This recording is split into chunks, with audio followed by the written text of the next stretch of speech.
Olá, irmãos. Olá. Que a graça e a paz de Jesus esteja conosco. Uma alegria muito boa estar aqui. Obrigado, irmão Randall, e obrigado ao irmão Paulo pelo incentivo de sempre, não é? E, evidentemente, obrigado a você que está aqui neste feriado a fim de aprender sobre Jesus. Este é o nosso propósito neste dia e, graças a Deus, tem acontecido. Todos nós estamos aprendendo, todos nós estamos sendo edificados em relação a esta missão tão nobre que é pregar o Evangelho do nosso Messias. Eu espero que você esteja me ouvindo bem. E devo dizer também que se você dormir, você está perdoado. Eu, eu estou com a responsabilidade de falar sobre as boas orientações em relação à condução, não é? E aí eu talvez quisesse ler para você o tema, né? Que é Imitando Jesus, Evangelismo Pessoal, como conduzir o estudo. Boas dicas. Muito bem. Mas eu queria dizer para você que a nossa proposta é lhe auxiliar e também me auxiliar, evidentemente, na condução tanto de grupos quanto do evangelismo em dupla, pessoal. Espero que isso nos ajude nesses dois sentidos. E aí eu gostaria de que a gente pudesse abrir a nossa Bíblia no Evangelho de João. Nós vamos fazer uso de alguns versículos do capítulo 4, Evangelho de João. Nós vamos ler o capítulo 4, e aí a gente pode ler do versículo 1 até ali o versículo 7, tá bom? Deixaremos como base para a gente daqui a pouco voltar nele.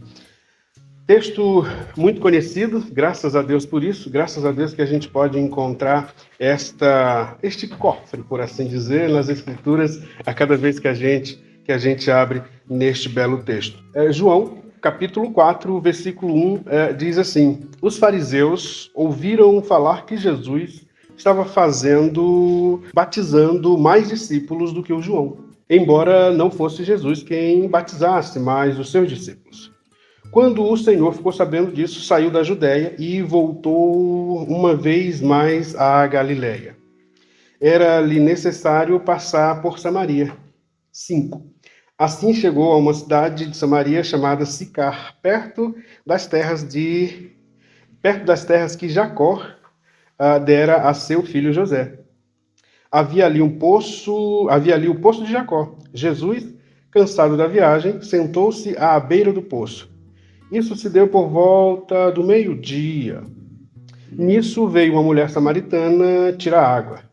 Disse-lhe Jesus: Dê-me um pouco de água.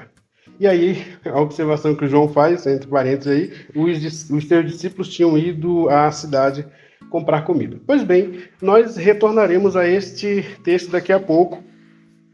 E para esta apresentação, eu gostaria que a gente pudesse pensar em 3 pontos, porque vamos pensar assim: as boas dicas, as boas orientações, elas serão úteis quando nós estivermos de frente para com uma pessoa ou de frente para um grupo.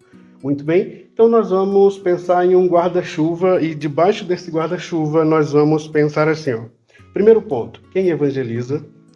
Segundo ponto, como evangeliza? E terceiro, as boas orientações, as boas dicas. Pode ser assim? Acho que dessa forma fica mais didático para que a gente possa nos nutrirmos dessas boas lições que a palavra nos dará. E aí, nós vamos para o primeiro tópico, que é o seguinte: quem evangeliza? No sentido de pergunta mesmo, quem evangeliza? E aí, antes de responder a essa pergunta, talvez seja importante a gente pensar que evangelizar é uma tarefa, é uma missão, não de quem entendeu o plano de salvação ou a graça, e aí eu estou usando no sentido pleno, tá? evangelizar não é tarefa para as pessoas que entenderam plenamente esta salvação gratuita que o Senhor nos oferece. Tá? Graça é aquilo que a gente não entende, a gente aceita, tá bom? E, portanto, se a gente pensar a graça como um dom, todo dom é do tamanho do próprio Deus. Logo, se a gente não entende Deus, a gente não compreende plenamente a graça. A gente aceita e vai multiplicando, e a gente vai compartilhando. Então, pensemos que evangelizar é tarefa para essas pessoas que não entenderam plenamente, mas aceitaram. E aí talvez você esteja pensando numa frase de um escritor. E antes de citá-lo, eu quero dizer para você que o fato de eventualmente eu citar alguma frase, algum aforismo de alguém que não seja do nosso meio, eu não estou dizendo que eu compro e que nós compramos toda a teologia desta pessoa. Evidentemente, não somos ingênuos para comprar toda a teologia de quem eu mencionar aqui. Mas quando eu digo para você que a gente não entende a graça em plenitude e a gente a aceita, talvez você lembrou de uma frase de um escritor que dizia que a gente ensina melhor aquilo que a gente precisa aprender. Talvez veio à sua cabeça isso. E aí veja, enquanto nós não aceitarmos que a salvação é por graça, nós não encontraremos graça em evangelizar.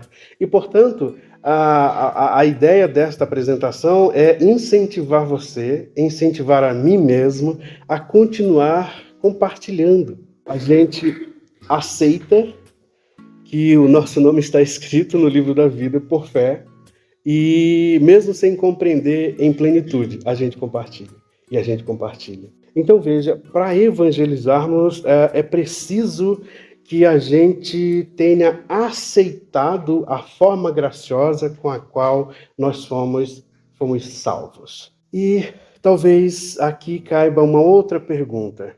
Quem aceita? Bom, a gente poderia pensar que uma das respostas para essa pergunta, quem aceita, a gente poderia pensar que quem aceita é quem foi convencido do seu pecado. Lembre-se que João diz que o Espírito nos convence do pecado, do juízo e da justiça.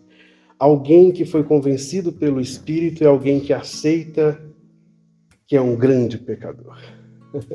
Ao aceitar isso, fica mais fácil a gente evangelizar. Então, ocorre aqui, muitas vezes, o sujeito está tão imerso em seu pecado que sequer percebe o quão longe foi. Bom, esta pessoa que sequer percebe o quão longe ela foi em seu pecado, esta pessoa dificilmente tomará para si a tarefa de evangelizar. Portanto, as boas dicas não servirão para esta pessoa.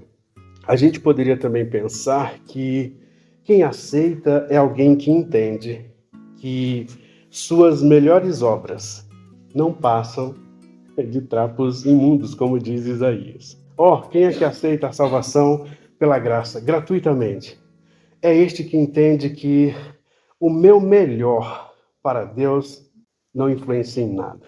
Entende isso? As minhas obras, neste sentido, elas não influenciam.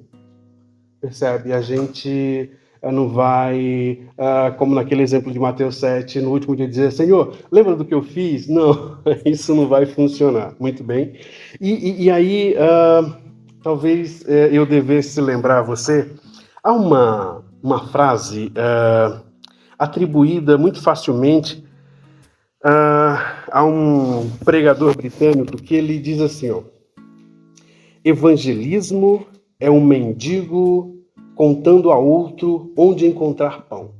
Acho que esta frase é muito bacana, muito adequada para esse momento. Porque quem vai aceitar é esta pessoa que sabe que, como nós aqui, somos mendigos. No Pai Nosso está bem claro, dá-nos hoje o pão nosso. Nós só temos o de hoje.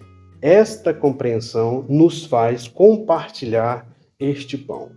A compreensão de que nós nesta perspectiva, somos mendigos, nos incentiva a compartilhar este pão. Aonde é que o Raimundo encontra pão? Bom, tem uma fonte. Aliás, tem uma pessoa, não é? Que a beleza do cristianismo é que tudo se resume em Cristo. Nosso pão não é farinha de trigo, nosso pão é uma pessoa. Quando nós entendemos que somos mendigos, nós queremos compartilhar este pão com aqueles que têm fome. Acho que essa perspectiva sobre nós mesmos facilita ou nos incentiva a compartilhar, a evangelizar, tá bom? E aí a gente avança e a gente se depara com textos, por exemplo, como o de 1 Timóteo 1,15. Esta afirmação é fiel e digna de toda aceitação. Qual é, Paulo, essa afirmação fiel e digna de toda aceitação? Bom, é que Cristo Jesus veio ao mundo para salvar os pecadores, dos quais eu sou o pior. É mesmo, Paulo? Claro! Certamente eu sou o segundo. Eu não vou querer tomar o lugar de Paulo. Não é? Então veja a compreensão que esse homem tem sobre si mesmo. O pior. É isso. É isso. Quando a gente tem essa compreensão, nós somos estimulados. E que belo exemplo do Paulo. Somos estimulados, quem sabe, a arranhar um pouco da força, do ânimo de Paulo para compartilhar esta palavra que é fiel e digna de aceitação. E você lembra da parábola de Lucas 18, a parábola do fariseu e do publicano. E ali Lucas 18, 13, não é? O publicano diz que ele é o pecador. O artigo está definido e no singular. É a ideia de que se nessa sala fosse uma sala com os piores pecadores, mesmo assim aquele homem ainda levantaria a mão e dizia, não, eu sou o maior deles. Que compreensão interessante sobre nós mesmos. Quando a gente compreende isso, acho que facilita a gente a compartilhar o Evangelho, a Boa Nova, que, como sabemos, purifica-nos e nos torna como o meu Joãozinho, de 2 anos e 7 meses. Acho que é um bom incentivo. Se no mundo só houvesse um único pecador, seria aquele homem que se identifica como o pecador. Que imagem belíssima este homem tem sobre si e que lição preciosa nós podemos aprender com ele. E aí, irmão, a gente poderia pensar que isso é consciência sobre quem nós somos e fazemos. O Paulo, ele conscientizou a igreja de Corinto, fazendo eles refletirem sobre quem eles eram, por exemplo. Ali em 1 Coríntios 1, 26 em diante, ele diz assim, irmãos, pensem no que vocês eram quando foram chamados. Como a palavra é viva, reflita sobre ela hoje. Pense como você era quando você foi chamado. Aí o Paulo continua e diz assim, olha, poucos eram sábios, segundo os padrões humanos. Poucos eram poderosos. Poucos eram de nobre nascimento. Mas Deus escolheu as coisas loucas do mundo para envergonhar as sábias. E escolheu as coisas fracas do mundo para envergonhar as fortes. Ele escolheu as coisas insignificantes do mundo, as desprezadas e as que nada são, para reduzir a nada as que são. Sabe, irmãos, essa ideia me alegra muito. É muito bom saber o que Deus pode fazer com aqueles que nada têm e aqueles que nada são, como este que vos fala. Acho essa ideia maravilhosa. Então, ratificando, a gente poderia pensar que quem aceita? Ora, é quem tem a consciência de si, do seu tamanho e da sua insignificância e pequenez. Talvez você esteja anotando, esta frase talvez valha a pena. Há 2 coisas em mim em abundância: pequenez e insignificância. E aí, o segundo tópico, como evangelizar. E aí eu estou colocando assim, como evangelizar / atrair pessoas. Agora sim, para a gente caminhar para o tópico para o qual eu fui convidado. Como é que a gente atrai? Como é que a gente Como é que a gente evangeliza, atrai e evangeliza? Vamos tentar responder algumas perguntas. Por exemplo, você tem um plano de evangelismo? Responda para você, fique tranquilo, vamos lá. Seguindo este plano, quantas pessoas você conseguirá evangelizar em um ano? E aí, ó irmãos, permita-me, por favor, citar John Knox. Você conhece a história, claro. Mas esse homem escreveu uma frase comovente acerca da Escócia. De novo, quando eu cito esse homem, a gente compra a teologia dele? Não, absolutamente não. A gente não é ingênuo para tanto. Mas esse homem disse uma frase interessante. Ó Deus, dá-me a Escócia ou eu morro. Sabe, olha, uma das minhas metas é dizer essa frase trocando Escócia por capela e que não seja apenas de boca, de lábios. Você imagina se aqui em cima tivesse alguém com o coração tão ardente pelos perdidos de Capela do Alto a ponto de dizer: ó Deus, dê-me capela ou eu morro. Que impacto eu poderia levar para aquela cidade. Ou não? Claro que levaria. Dê-me capela ou eu morro. Puxa, como eu queria dizer isso do mais íntimo do meu coração. Talvez um dia eu consiga. Um outro eu poderia citar, que ele disse assim: dê-me almas ou tire a minha. Irmãos, que peso, que beleza, que coisa mais especial. E aí, estas literaturas, essas frases que estão nessas literaturas que a gente, hora ou outra, lê, elas nos fazem pensar na seguinte pergunta: como está a minha sede por almas? Será se o coração do Raimundo anda sedento pelos perdidos, debaixo desse segundo tópico? Como evangelizar? Como atrair? Eu queria pensar em uma resposta e dentro dela a gente pensar as possibilidades para a gente chegar nas boas orientações. Como evangelizar? Como atrair? Acho que uma resposta a essa pergunta seria a seguinte: doando-se. Acho que uma forma muito eficaz de atrair e evangelizar é através da doação. E aí, evidentemente, que eu poderia citar qualquer um dos missionários que veio graciosamente compartilhar a sã doutrina. Poderia citar o irmão Randall, poderia citar inclusive meu sogro, que se desgasta para servir. Poderia citar, evidentemente, muitos irmãos que a gente conhece, irmãos que tiveram uma vida gasta no serviço para o reino. E que nobre almas são estas, não? Se o Raimundo pudesse se doar, se desgastar no serviço ao meu rei. E aí eu escolhi uma história que está no livro que se chama Louco Amor. Um livro que eu reli recentemente e aí pensei, acho que tem aqui uma boa história para a gente poder ilustrar o que é doação e o que a doação faz em relação ao outro. E como seria bom se o Raimundo se conscientizasse de que, através da doação, ele pode alcançar os perdidos e oferecer-lhe o Evangelho. E aí, no livro Louco Amor, o autor conta-nos uma história que é mais ou menos assim, curtinha, só para a gente poder contextualizar. Ele diz assim: as histórias a seguir são verdadeiras e falam de pessoas que buscaram viver uma vida de completa submissão a Deus. Algumas delas ainda estão vivas, a época que certamente o autor escreveu, outras já encerraram sua carreira.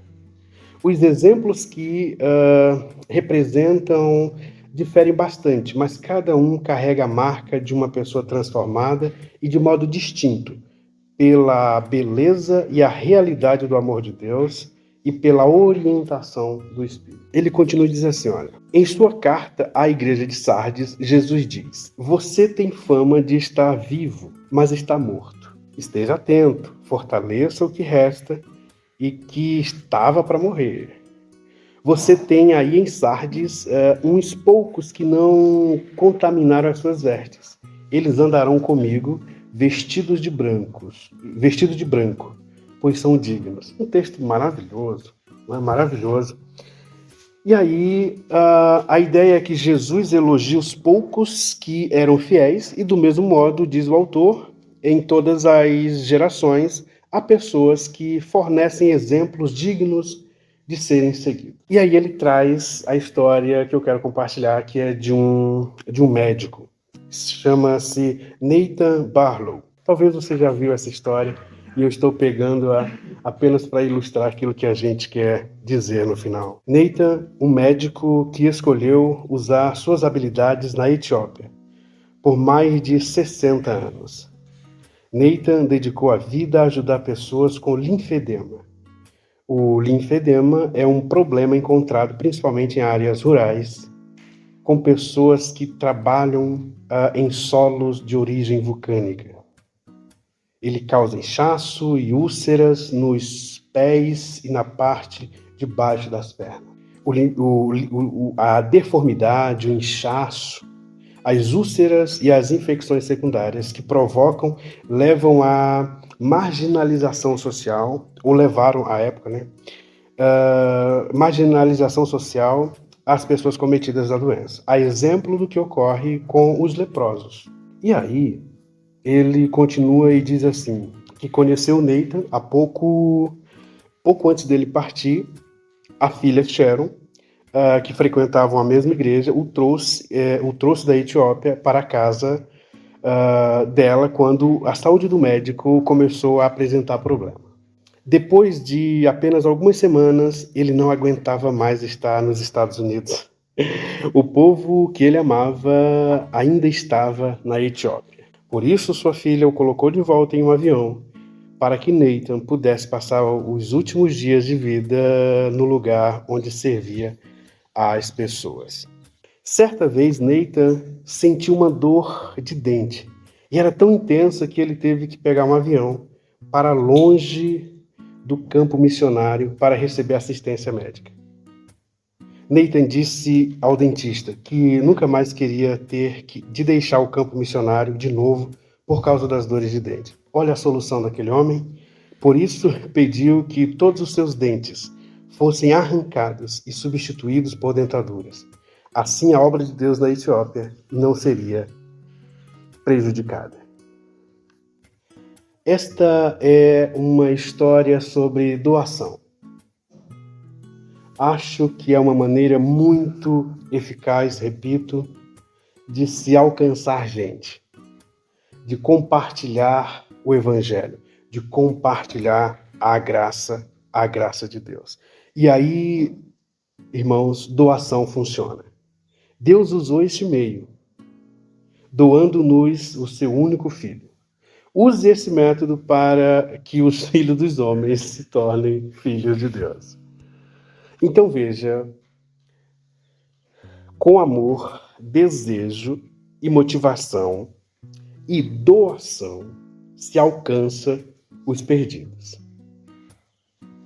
Com amor, doação, desejo, motivação se alcança os perdidos. Agora, eu queria voltar para uma conversa mais perto com você e pensar o seguinte.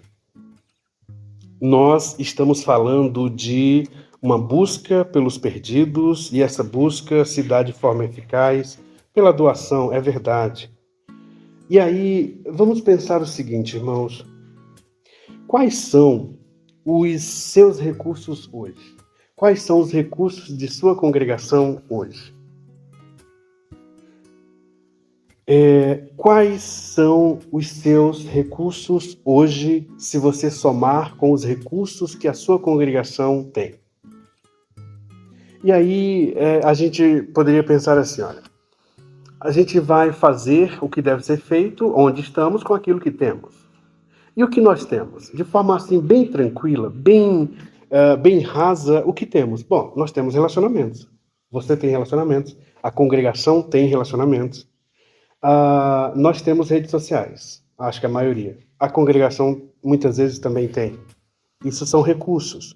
Nós temos carros. Boa parte dos irmãos tem. É um bom recurso, porque no carro a gente pode colar adesivos, sim ou não? Mas eu ia mostrar para você adesivos redondinhos, pequenininhos, que está escrito assim, ó, Escola da Bíblia, eu fiz. E tá lá o contato da escola. Pode colar no para-brisa, no vidro de trás do seu carro. É um recurso que você tem quando você for ao mercado, abastecer, enfim. É um outdoor móvel. É uma forma de você, é um recurso que você tem, que você pode usar para dizer, olha, tem uma porta, tem uma esperança, você pode estudar assim a Bíblia, tá? Cartão de visita, aliás, irmão, gostei do seu. Cartão de visita, meu sogro usou em Sorocaba. Funciona, é um recurso. Você disse que uma pessoa interessou-se, pois é, mas para confeccionar 1.000 cartões gasta R$ 150.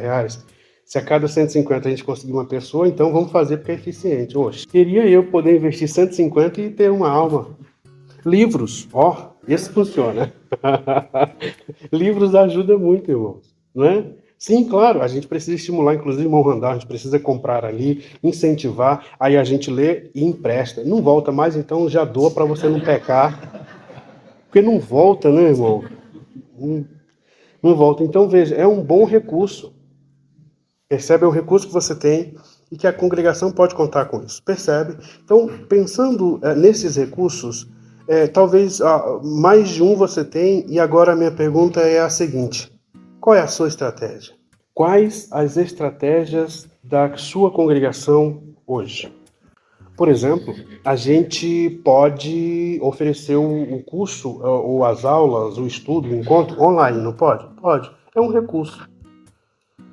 Pode oferecer presencial? O irmão disse que fica à disposição da pessoa. Pois é. Ah, você quer presencial? Não, vamos dar um jeito que a gente vai lá. É uma estratégia de alcançar essa pessoa, para alcançar essa pessoa.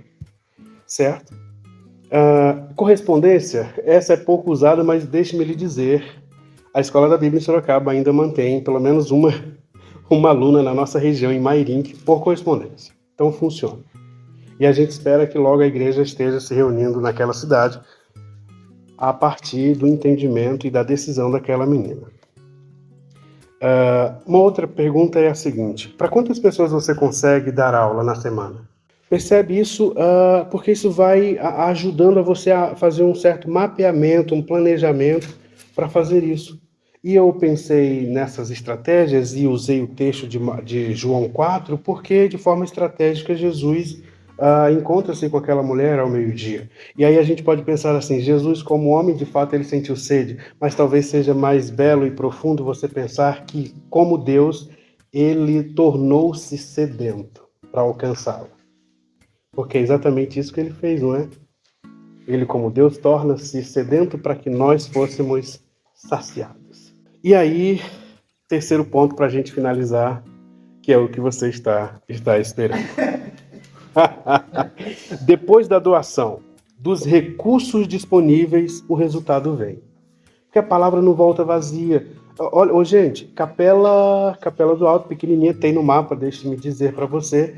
Pode ser que eu não colha os frutos agora, pode ser que o meu João, que está dormindo agora, colha. Graças a Deus, se ele colher daqui, quando ele tiver maior idade ou coisa assim, vai virá, o resultado virá.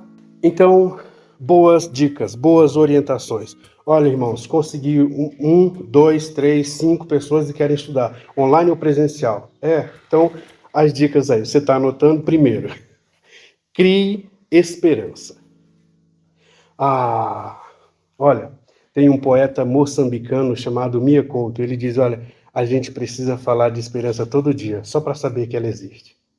Sabe, um mundo perdido, um mundo que caminha a passos largos para a perdição, o que ele mais necessita é de esperança. E nós temos a esperança, que é uma pessoa, é Jesus. Então, crie para essa pessoa que disse, eu quero, sexta-feira às 6 horas, 18 horas. Você quer? Ok. Então vá lá, crie um ambiente de esperança. Esperança. Romanos 12:12, alegre-se na esperança. 2, seja hospitaleiro.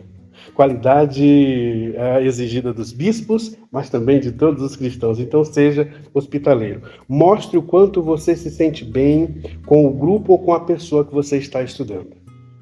E uma Hospitalidade autêntica, cristã. 3. Crie um ambiente acolhedor, onde vocês podem desfrutar de leveza e crescimento. 4. Use linguagem simples. Talvez eu já escrevi alguma coisa, mas eu gostaria muito de ser mais discípulo e menos teólogo. Aliás, nem sou, graças a Deus por isso. Entende isso? Você entendeu o que eu disse? O ideal é que a gente seja mais discípulo e menos teólogo. A gente, com esse título, essa aspiração, pode criar muitos conceitos.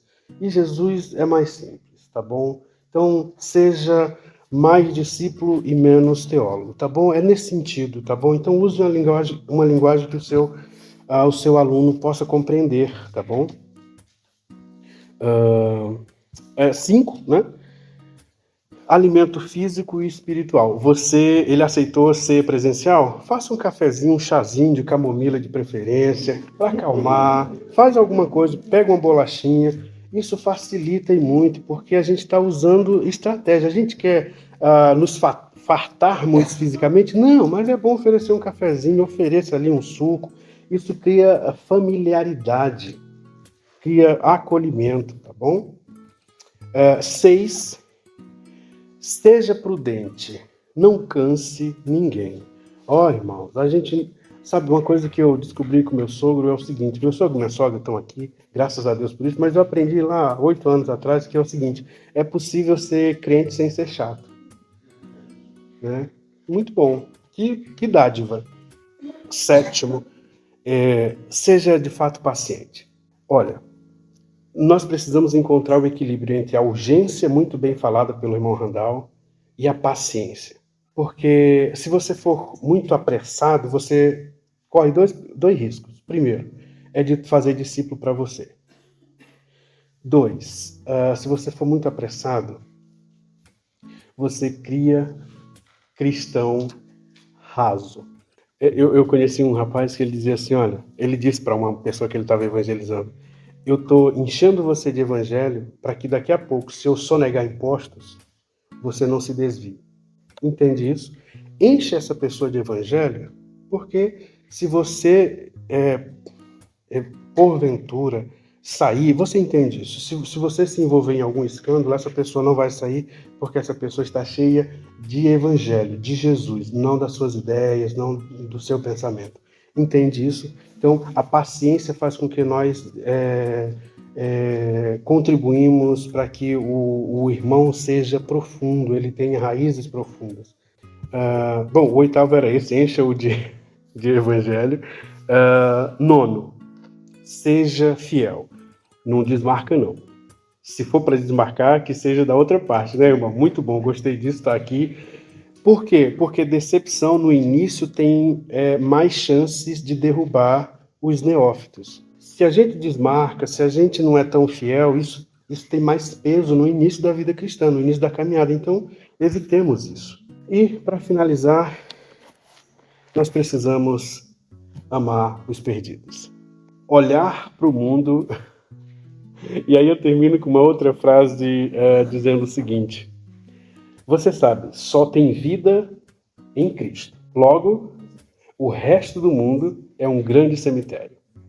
Então você precisa amar os perdidos, para que dessa forma você crie oportunidades. Peça para Deus criar oportunidades. Em criando, você tenha estratégia. Você, tendo estratégia, você será fiel, e sendo fiel, você encherá essa pessoa de evangelho, e enchendo essa pessoa de evangelho, ela está garantida, assim como você está. Deus te abençoe no nome de Jesus.